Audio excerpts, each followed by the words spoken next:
এরকম ধরনের signature logo কীরকমভাবে মোবাইলের সাহায্যে আমরা তৈরি করতে পারবো তা আজ এই ভিডিওর মাধ্যমে আলোচনা করব। এ ধরনের সিগনেচারগুলি আমরা বিভিন্ন রকম ফটো এডিটিং, ভিডিও এডিটিং, সেটা লোগো হিসেবে ব্যবহার করতে পারি। চলো আজকের ভিডিওটি শুরু করা যাক।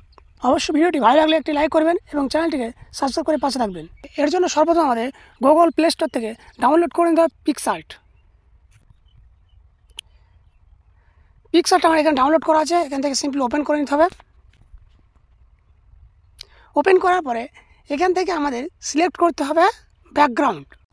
এখানে সিলেক্ট করার পরে প্রথমে যেটা রয়েছে এখানে এই তো ছক ছক ছক ছোটো ছোটো ছক ছক রয়েছে, এই ব্যাকগ্রাউন্ডটা আমরা সিলেক্ট করব।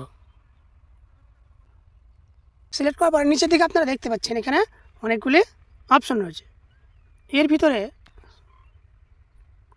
এই তো এই ড্র নামক যে অপশনটি রয়েছে এটাতে আমরা ট্যাপ করব। ট্যাপ করার পরে আমাদের এখানে এরকম একটা ইন্টারফেস চলে আসবে। এখান থেকে আমরা যে কালারের লিখবো সেই কালারটা সিলেক্ট করতে পারি। আমরা এখানে রেড কালারটি বা গ্রিন কালারটি সিলেক্ট করছি।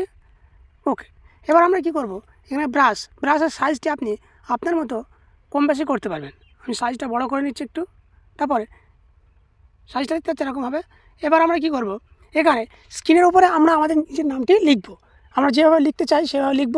যেরকম আমরা স্টাইলভাবে লিখতে চাই, স্টাইলিশ হয়, ঠিক সেরকমভাবে হাত দিয়ে লিখব। ঠিক আছে, আমরা যেরকমভাবে মনে সেরকম লিখতে পারি। সেরকমভাবে আমি এরকমভাবে লিখতে পারি, কিংবা এরকমভাবে লিখতে পারি। মানে আপনার যেরকম খুশি চাষ সেটা লিখে এখানে নিতে পারেন। আপনার স্টাইল যে আমি যেরকমভাবে আঙুল ঘোরাবেন সেরকমভাবে এখানে লেখা হবে। ঠিক আছে, যেরকম আমি এরকম লিখতে পারি।